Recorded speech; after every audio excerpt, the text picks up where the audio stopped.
Welcome to 99 TV నేను Lakshmi. Budget అనగానే చాలా మందికి సంఖ్యలు లెక్కలు గుర్తుకొస్తాయి. కానీ వాస్తవానికి బడ్జెట్ అంటే కేవలం అంకెల సమాహారం కాదు. అది ఒక ప్రభుత్వ ఆలోచన విధానాన్ని, అది ఎవరి పక్షాన నిలబడిందో చెప్పే ఒక రాజకీయ ప్రకటన. ఈసారి తెలంగాణ అసెంబ్లీలో ప్రవేశపెట్టిన బడ్జెట్ అలాంటిదే. ఇది ఫైళ్లలో కూర్చుని తయారైన బడ్జెట్ కాదు, గ్రామాల నుండి ప్రజల మధ్య నుండి వచ్చిన అవసరాలు, ఆశలు, ప్రశ్నల నుండి రూపుదిద్దుకున్న బడ్జెట్. తెలంగాణలో కాంగ్రెస్ ప్రభుత్వం అధికారంలోకి వచ్చిన తరువాత ప్రజలడిగిన ప్రశ్న ఒక్కటే, మాటలు కాదు మార్పు కావాలి అనేది ప్రజలందరిలో వినిపించింది. ఆ ప్రశ్నకు బడ్జెట్ రూపంలో వచ్చిన సమాధానమే బట్టి బడ్జెట్. డిప్యూటీ సీఎం మల్లు బట్టి విక్రమార్క సాధారణంగా బడ్జెట్ చదివే ప్రక్రియను ఈసారి ఒక సందేశంగా మార్చారు. 3 లక్షల కోట్లకు పైగా సంక్షేమానికి కేటాయించడం ద్వారా ప్రభుత్వం తన ప్రాధాన్యతలను స్పష్టంగా చెప్పింది.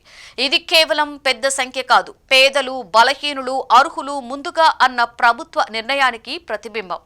ఈ బడ్జెట్ మొత్తం రైతులు, మహిళలు, యువత, వృద్ధులు అనే 4 వర్గాల చుట్టూ తిరుగుతోంది. రైతులకు భరోసా కల్పిస్తూ వ్యవసాయం నష్టమా కాదా అనే భయం లేకుండా పొలం దున్నే ధైర్యం ఇచ్చేలా కేటాయింపులు చేశారు. ఇది సాగుకు పెట్టుబడులు మాత్రమే కాదు, రైతు మీద నమ్మకానికి నిదర్శనమన్నారు. మహిళల విషయంలో ప్రభుత్వం స్పష్టంగా ఒక విషయాన్ని గట్టిగా చెప్పింది. సంక్షేమం అంటే దయ కాదు, స్వతంత్రత అని వివరించింది. ఉచిత ప్రయాణం నుండి ఆర్థిక భద్రత వరకు మహిళలకు ఆత్మవిశ్వాసం ఇచ్చే విధంగా ఈ బడ్జెట్ రూపొందింది. యువత కోసం ఇది హామీల బడ్జెట్ కాదు, ఉద్యోగాల బడ్జెట్ అని దీని ద్వారా వెల్లడించారు. అలాగే నైపుణ్యాభివృద్ధి, శిక్షణ, ఉపాధి ఈ 3 ఒకే దశలో నడిచేలా ప్రణాళికలు రూపొందించారు.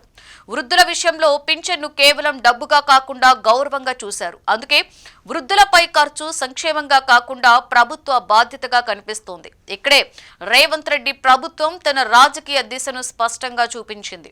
ఇది ఎలైట్ల కోసం చేసే పాలన కాదు, ప్రజలను శక్తివంతం చేసే పాలన అని చెప్పారు. వృద్ధి అవసరం, కానీ ఆ వృద్ధి ఫలితం కింది స్థాయికి చేరాలి అన్న ఆలోచన ఈ బడ్జెట్ లో కనిపిస్తోంది. అందుకే ఒకవైపు రోడ్లు, పెట్టుబడులు, మౌలిక వసతులు ఉంటే మరొక వైపు ఇళ్లు, రేషన్, పింఛన్లు ఉన్నాయి. ఇన్ఫ్రాస్ట్రక్చర్ తో పాటు ఇంక్లూజివ్ గ్రోత్ అనే భావనకు ఇది ఒక ఉదాహరణ.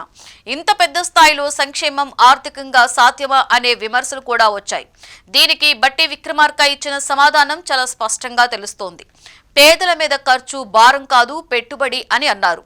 ఈ బడ్జెట్ ఒక్క ఏడాదికి సంబంధించింది కాదని, ఇది తెలంగాణ కాంగ్రెస్ అనుసరించాలి అనుకుంటున్న పాలన మోడల్కు దిశానిర్దేశం చేసే పత్రమని అన్నారు. అధికారంలోకి వచ్చాక కాంగ్రెస్ చెప్పిన మాటలకు ఈ బడ్జెట్ చూపించిన దిశకు మధ్య స్పష్టమైన అనుసంధానం ఉంది. మాటలు మాత్రమే కాదు, స్పష్టమైన మ్యాప్ కూడా ఉంది. బడ్జెట్ అంటే కేవలం ఆదాయం, వ్యయం, లెక్కలు మాత్రమే కాదు, అది ఒక ప్రభుత్వ ఆలోచన విధానాన్ని, ప్రజల పట్ల దాని వైఖరిని చూపించే ముఖ్యమైన పత్రం. ప్రభుత్వం ఎవరి కోసం పనిచేస్తుంది, ఎవరికి ప్రాధాన్యత ఇస్తుంది అన్న ప్రశ్నలకు బడ్జెట్ స్పష్టమైన సమాధానం ఇస్తుంది. ఈసారి తెలంగాణ అసెంబ్లీలో ప్రవేశపెట్టిన బడ్జెట్ కూడా అలాంటిదే. ఇది కార్యాలయాల ఫైళ్లలో మాత్రమే తయారైన బడ్జెట్ కాదు, గ్రామాలలో ప్రజల మధ్య వినిపించిన అవసరాలు, సమస్యల నుండి రూపుదిద్దుకున్న బడ్జెట్గా కనిపించింది.